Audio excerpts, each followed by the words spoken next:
आपण स्वतंत्र Plainfield Christian science चर्चकडून साप्ताहिक बायबलचा धडा ऐकत आहात. प्लेनफील्ड, अमेरिकेच्या न्यूजर्सी येथे आहे. अधिक माहितीसाठी आमच्या वेबसाईटला भेट द्या. www.plainfieldcs.com. हा धडा आहे रविवारी 31 मे 2026. विषय: प्राचीन आणि आधुनिक नेक्रोमन्सी उर्फ मेस्मेरिझम आणि हिप्नोटिझम नाकारले गेले. सोनेरी मजकूर. स्तोत्रसंहिता. परमेश्वरा, मी तुझ्याशी इमानदार राहायचे ठरवले. मी अगदी काळजीपूर्वक तू शहाणपणाने घेतलेल्या निर्णयांचा अभ्यास करतो. उत्तरदायी वाचन. तिताला. तू मात्र नेहमी सत्य किंवा निकोप शिक्षणाला शोभणाऱ्या अशा गोष्टी बोल. हे महत्त्वाचे आहे कारण पुष्कळ लोक बंड करणारे आहेत, जे व्यर्थ गोष्टीविषयी बडबड करतात व लोकांना फसवितात. कारण सर्व माणसांना देवाची तारक कृपा प्रगट झाली आहे. ती आम्हाला शिकविते की आपण अभक्ती व ऐहिक गोष्टींची हाव यांचा नकार करावा आणि या सध्याच्या जगात आपण सुज्ञपणाने व नीतीने वागावे व देवाप्रती आपली भक्ती प्रकट करावी. आणि आपली धन्य आशा म्हणजे आपला महान देव व आपला तारणारा येशू ख्रिस्त याच्या गौरवी प्रकट होण्याच्या दिवसाची आतुरतेने वाट पाहावी. त्याने स्वतःला आमच्यासाठी दिले यासाठी की सर्व दुष्टेपासून त्याने खंडणी भरून आम्हास सोडवावे व चांगली कृत्ये करण्यासाठी आवेशी असलेले असे जे केवळ आपले लोक त्यांना स्वतःसाठी शुद्ध करावे. धडा उपदेश. बायबलपासून. जखर्या. परमेश्वर म्हणतो, मी सियोनला परत आलो आहे. मी यरुशलेमला राहत आहे.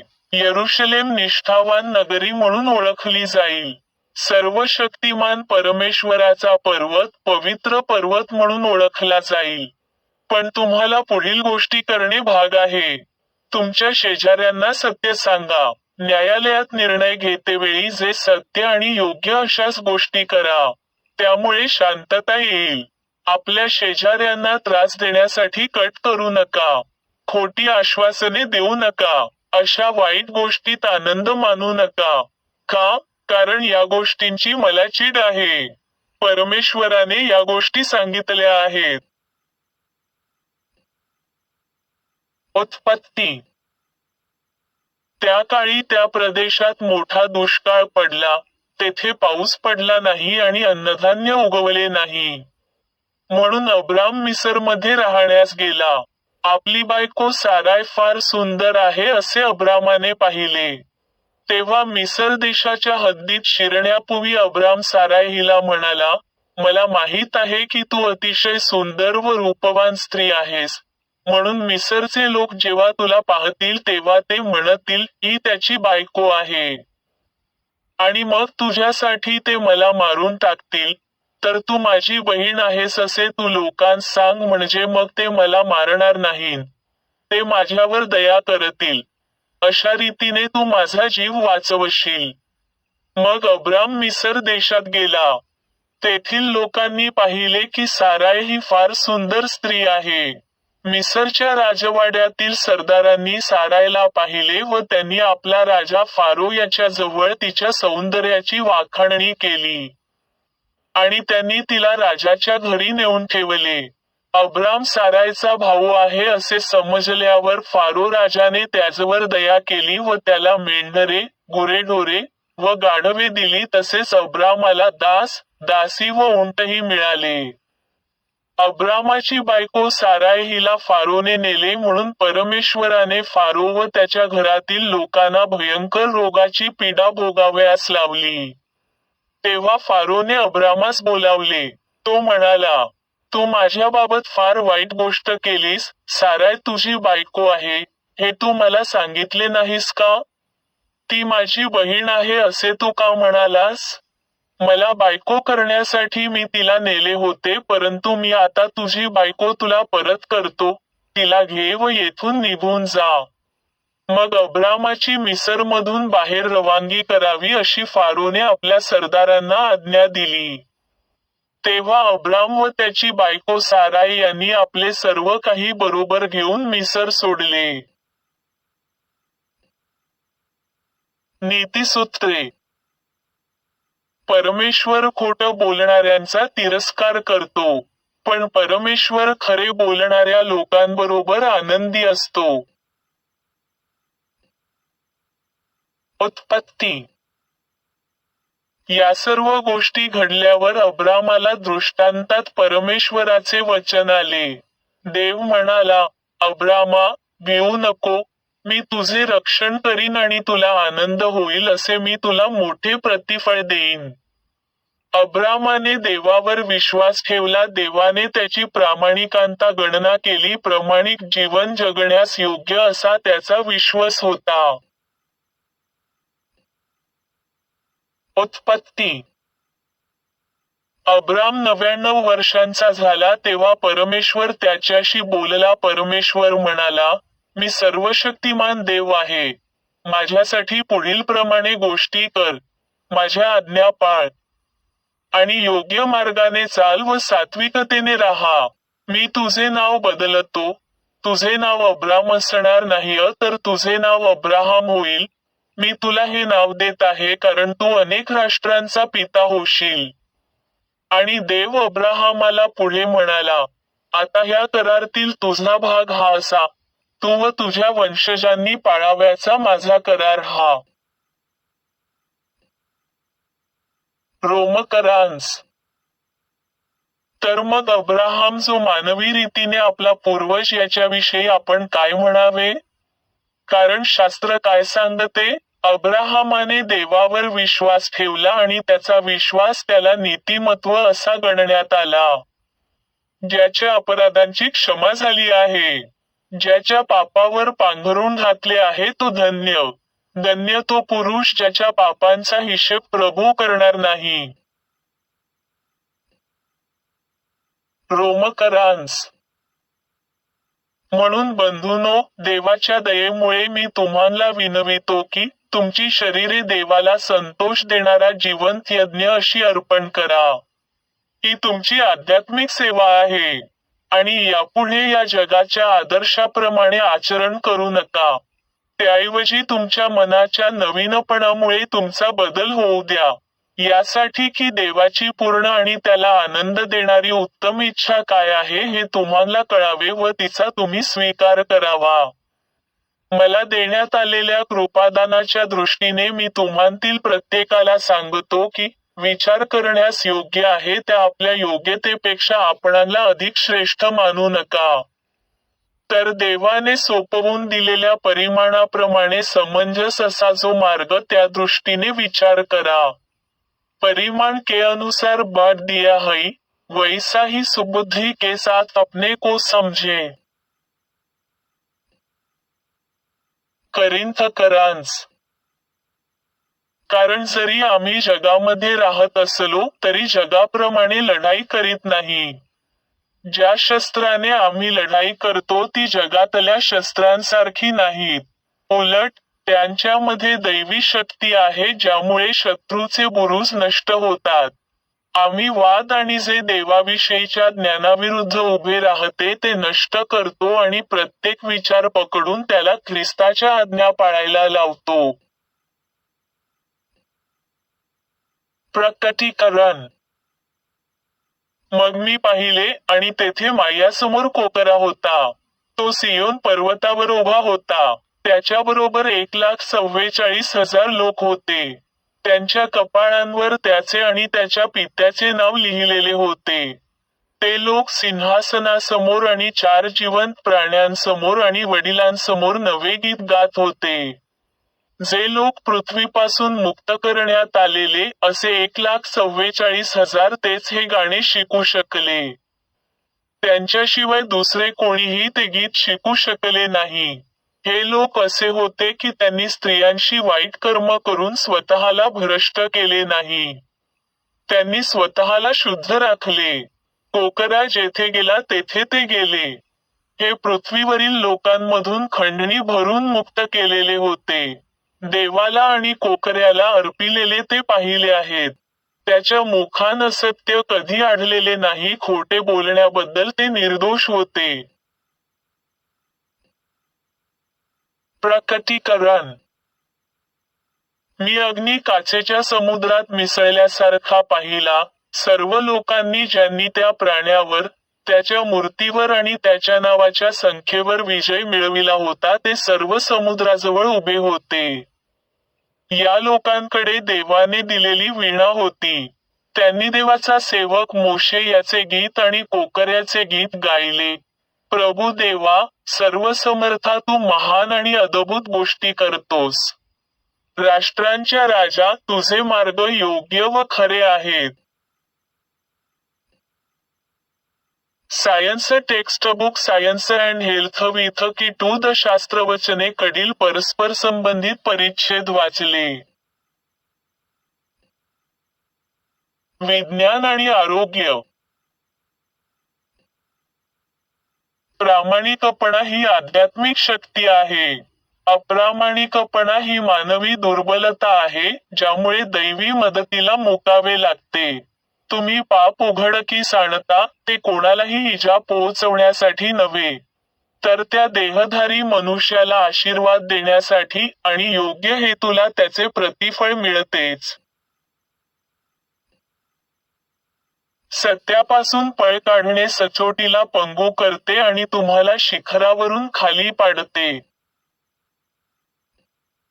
ख्रिश्चन सायन्स शारीरिक इंद्रियांच्या पुराव्यांच्या पलीकडे जाते, परंतु जर तुम्ही स्वतः पापाच्या पलीकडे गेला नसाल, तर वाईटाबद्दलच्या तुमच्या अंधत्वावर किंवा तुम्हाला माहीत असलेल्या पण माहीत नसलेल्या चांगल्या गोष्टींवर स्वतःचे अभिनंदन करू नका. अप्रामाणिक भूमिका ख्रिस्ती वैज्ञानिकतेपासून खूप दूर आहे. जो आपली पापे लपवतो तो यशस्वी होणार नाही, पण जो ती कबूल करून सोडून देतो त्याच्यावर दया केली जाईल. प्रत्येक विद्यार्थ्याच्या मनावर दिव्य विज्ञानाचा दृढ ठसा उमटवण्याचा प्रयत्न करा. उपचारासाठी आवश्यक असलेल्या नैतिक आणि आध्यात्मिक पात्रतेची उच्च जाणीव निर्माण करा, हे जाणून की चूक, वाईट आणि द्वेष यांना सत्य आणि प्रेमाचे भव्य परिणाम साध्य करणे अशक्य आहे. परिपूर्ण ख्रिश्चन सायन्सच्या विरुद्ध असलेल्या सूचनांचा स्वीकार किंवा पाठपुरावा करणे हे वैज्ञानिक प्रदर्शनामध्ये नेहमीच अडथळा आणेल. जर विद्यार्थी ख्रिश्चन सायन्सच्या शिकवणीचे काटेकोरपणे पालन करत असेल आणि त्याचे नियम न मोडण्याचे धाडस करत असेल, तर तो उपचारात यशस्वी होण्यात अयशस्वी होऊ शकत नाही. योग्य ते करणे हेच ख्रिस्ती विज्ञान आहे, आणि योग्य कृती करण्यापलीकडे कशालाही या नावाला काहीही स्थान नाही. कोणतेही भौतिक विज्ञान नाही, कारण सर्व सत्य दिव्य मनातूनच उगम पावते. म्हणून सत्य मानवी नाही आणि ते जडवस्तूचा नियमही नाही, कारण जडवस्तू नियम बनवणारी नाही. विज्ञान हे दिव्य मनाचेच एक प्रकटीकरण आहे आणि केवळ तेच ईश्वराचा योग्य अर्थ लावण्यास सक्षम आहे. त्याचा उगम आध्यात्मिक आहे, भौतिक नाही. ती एक दिव्य वाणी आहे, तो सांत्वनकर्ता जो सर्व सत्याकडे घेऊन जातो. मन उपचाराच्या शास्त्रामध्ये प्रामाणिक असणे अत्यावश्यक आहे, कारण विजय हा अपरिवर्तनी सत्याच्या बाजूनेच असतो. देवाला समजून घेतल्याने आशा बळकट होते. सत्यावरील विश्वास दृढ होतो आणि येशूच्या या वचनाची सत्यता सिद्ध होते, पहा, जगाच्या अंतापर्यंत मी सदैव तुमच्याबरोबर आहे. जेव्हा परमेश्वर आजारी किंवा पापी लोकांना बरे करतो, तेव्हा त्यांनी हे जाणले पाहिजे की मनाने किती मोठा लाभ घडवून आणला आहे. जेव्हा नश्वर मन त्यांना आजारी किंवा पापी बनवते, तेव्हा त्याचा मोठा भ्रमही त्यांना कळला पाहिजे. दिव्य मनात वसलेल्या चांगल्या शक्तीबद्दल लोकांचे डोळे उघडायला अनेक जण तयार असतात. पण मानवी विचारांमधील वाईटपणा दाखवून द्यायला आणि अधर्म साधण्याच्या वाईटाच्या लपलेल्या मानसिक मार्गांना उघडकीस आणायला ते तितकेसे तयार नसतात. वाईटाचा त्याग सुनिश्चित करण्यासाठी ते उघडकीस आणणे आवश्यक असताना हा मागासलेपणा का? कारण जेव्हा तुम्ही लोकांना त्यांचे दुर्गुण सांगता त्यापेक्षा जेव्हा तुम्ही त्यांना त्यांचे सद्गुण सांगता तेव्हा ते तुम्हाला अधिक पसंत करतात. श्रद्धेमुळे श्रद्धेचेच परिणाम घडतात, आणि त्यामुळे लादल्या जाणाऱ्या शिक्षा श्रद्धा असेपर्यंतच टिकतात आणि त्या श्रद्धेपासून अविभाज्य असतात. यावरचा उपाय म्हणजे समस्येच्या मुळापर्यंत जाऊन प्राणघातक विकार निर्माण करणारी श्रद्धेची चूक शोधून तिला नाकारून दूर करणे, चुकीच्या श्रद्धेला कधीही कायद्याचा दर्जा न देणे किंवा तिचे पालन न करणे. सत्य, जीवन आणि प्रेम याच माणसाकडून असलेल्या एकमेव वैध आणि शाश्वत मागण्या आहेत, आणि त्या आध्यात्मिक नियम निर्माते आहेत, जे दैवी नियमांद्वारे आज्ञापालनाची अंमलबजावणी करतात. दैवी बुद्धिमत्तेद्वारे नियंत्रित असलेला माणूस सुसंवादी आणि शाश्वत आहे. जे काही खोट्या श्रद्धेने शासित असते, ते विसंवादी आणि नश्वर असते. वाईट आणि रोगांच्या सर्व प्रकारच्या दाव्यांचा पर्दाफाश करा आणि त्यांचा निषेध करा, पण त्यांच्यात कोणतेही सत्य नाही हे ओळखा. पाप अस्तित्वात नाही म्हणून तू पापी असूच शकत नाहीस, असे केवळ आश्वासन देऊन पापी व्यक्ती सुधारत नाही. पापाचा दावा खोडून काढण्यासाठी तुम्ही ते ओळखले पाहिजे, त्याचा मुखवटा काढला पाहिजे, भ्रम दाखवून दिला पाहिजे आणि अशा प्रकारे पापावर विजय मिळवून त्याचे असत्यत्व सिद्ध केले पाहिजे. आजार नाही असे केवळ घोषित करून आजारी व्यक्ती बरी होत नाही, तर आजार अस्तित्वात नाही हे जाणून बरे होते. पापी व्यक्ती पहिला दगड फेकायला घाबरतो. तो एक बहाणा म्हणून म्हणू शकतो की वाईट हे असत्य आहे, पण ते जाणून घेण्यासाठी त्याला आपले विधान सिद्ध करावे लागेल. माणसाचा नैतिक पारा, मग तो वाढत असो वा कमी होत, त्याची रोग बरे करण्याची क्षमता आणि शिकवण्याची योग्यता दर्शवतो. तुम्हाला जे माहीत आहे त्याचा तुम्ही चांगला सराव केला पाहिजे, आणि मग तुमच्या प्रामाणिकपणा व निष्ठेच्या प्रमाणात तुमची प्रगती होईल. हे गुण या शास्त्रामध्ये यशाची हमी देतात. प्रामाणिक हृदयाबद्दल आपण कधीही निराश होण्याची गरज नाही, परंतु जे अधूनमधूनच आपल्या दुष्टपणाला सामोरे जातात आणि नंतर तो लपवण्याचा प्रयत्न करतात, त्यांच्याबद्दल फारशी आशा नाही. त्यांच्या प्रार्थना ही अशी लक्षणे आहेत जी त्यांच्या चारित्र्याशी जुळत नाहीत. ते पापासोबत गुप्त संगती ठेवतात, आणि अशा बाह्य स्वरूपाबद्दल येशूने म्हटले आहे की ते पांढऱ्या शुभ्र कबरांसारखे आहेत, सर्व अशुद्धतेने परिपूर्ण. योग्य रीतीने प्रार्थना करण्यासाठी आपण एकांतात जाऊन दार बंद केले पाहिजे. आपण ओठ मिटून भौतिक इंद्रियांना शांत केले पाहिजे, तीव्र इच्छांच्या शांत पवित्र स्थानी. आपण पापाचा त्याग करून देवाच्या सर्वव्यापकतेची याचना केली पाहिजे. आपण क्रूस उचलण्याचा संकल्प केला पाहिजे आणि ज्ञान, सत्य व प्रेमासाठी कार्य करण्यासाठी व जागृत राहण्यासाठी प्रामाणिक अंतःकरणाने पुढे गेले पाहिजे. आपण न थांबता प्रार्थना केली पाहिजे. आपण आपल्या इच्छा कृतीत उतरवतो, तेव्हाच अशा प्रार्थनेला उत्तर मिळते. गुरूंची आज्ञा आहे की आपण गुप्तपणे प्रार्थना करावी आणि आपले जीवन आपल्या प्रामाणिकपणाची साक्ष देऊ द्यावे. सत्य समजण्यापूर्वी सत्याची आध्यात्मिक जाणीव प्राप्त केली पाहिजे. ही जाणीव तेव्हाच आत्मसात होते, जेव्हा आपण प्रामाणिक, निस्वार्थी, प्रेमळ आणि नम्र असतो. प्रामाणिक आणि चांगल्या हृदयाच्या भूमीतच बी पेरले पाहिजे, नाहीतर त्याला फारसे फळ येत नाही. कारण मानवी स्वभावातील डुकरासारखा घटक त्याला मुळापासून उपटून टाकतो. अनुभव ही सद्गुणांची शाळा असावी आणि मानवी सुख हे त्याच्या सर्वोच्च स्वभावातून निर्माण झाले पाहिजे. जीवन, तत्व किंवा बुद्धिमत्ता जडवस्तूत असू शकते या चुकीच्या कल्पनेच्या विरुद्ध अस्तित्वाच्या सत्याला चिकटून राहा. सत्याच्या प्रामाणिक विश्वासाने आणि दिव्य विज्ञानाच्या अपरिवर्तनीय, अचूक व निश्चित प्रभावाच्या स्पष्ट जाणीवेने विनंती करा.